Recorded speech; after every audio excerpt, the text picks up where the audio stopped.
All right, so now we're going to do our drill down. So you are here. We're going to drill down in the ELF header, and it looks like this. Lol, just a okay.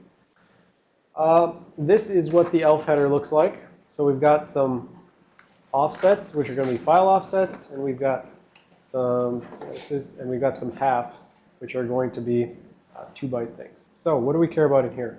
Quite a bit that we care about in here, but really, you'll see that there's about 3 things that are equivalent to either the DOS header or the NT header, and then the other stuff here is really just saying, how do I get to the program headers, or how do I get to the section headers? All right, so eIdent, right at the very beginning, this would be the equivalent of our eMagic back in the DOS header. This is just a string that should always be at the very beginning of the file, otherwise it's not an ELF file, won't be processed by the OS loader and things like that. So this should start with the 0th entry will be 7F, the 1st entry will be ELF. So when you're looking at something in hex view, which you don't have to follow along for this, I'm just going to show it quick. Awesome password for the win. Let's say I'm just looking at a hex view of a file. Let's see. Let's go with C code.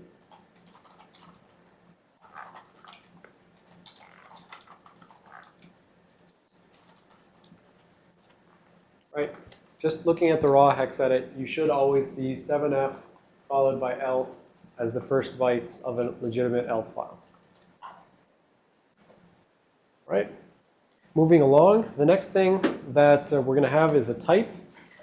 And so this is kind of trying to say, you can think of this type information as to some degree analogous to the characteristics on the file header back in the Windows stuff, right? So we've got, is this a relocatable file? Meaning, is it going to have relocations that need to be processed?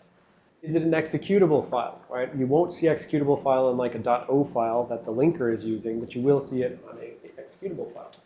Is it a DYNE or dynamic file or dynamic linking file? It's basically saying, is it a shared object? It's DLL. So this is saying it's something that has relocations. Is it executable? Is it a DLL? Or is it a core dump? They actually reuse this format for core dumps if you're familiar with, dumping memory out of crashing programs and stuff like that. So you can kind of think of the type as like the characteristics from the file header back in PE.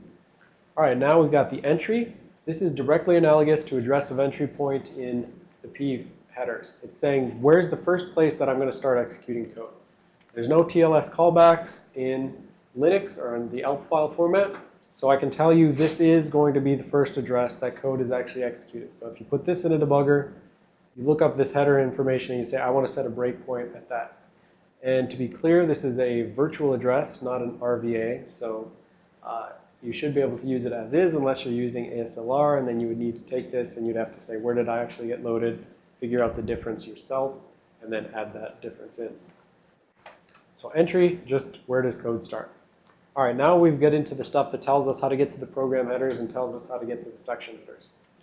All right, PH off, program headers offset. It's just saying what's the file offset to get to the program headers. Pretty simple. Section header offset, what's the file offset to get to the section headers? All right, very simple. Next, you get information about how many program headers are there. So how many segments basically are there going to be? And so EPHNum is saying this is the number of program headers contiguous starting at this particular array. Or sorry, starting at the PH offset. So you don't have any sort of like initial metadata thing saying like, here's my program headers and then there's an array afterwards. It's just you jump straight to an array of program headers. This would be kind of like the section headers that you have in the Windows system. But again, it'll be a little confusing because sections in Windows have some characteristics in common with segments here and some characteristics in common with sections. So just the important thing is not to think when I say Windows section, I mean ELF section, because they're not one-to-one. All right, but basically both the program headers and the section headers work the same way. You get an offset in the file, and then you've got an array of phnum program headers. You've got an array of shnum section headers. right? And each of those is going to be more or less the same as Windows section headers. All right, other stuff. These are just, the sizes of a particular thing. They really shouldn't change. The size of a program header for a 64-bit thing should be a fixed size. Shouldn't be manipulated, but that kind of would potentially matter if you're dealing with 32 versus 64-bit thing. Maybe your thing uses this as the initial determination of whether you're dealing with 32 or 64-bit headers, right? You can say, what's the size? If it's small, then it's 32. If it's big, then it's 64. So forth. And finally, the last thing is this section header string index. So there's going to be one particular section header that's going to have a bunch of strings in it.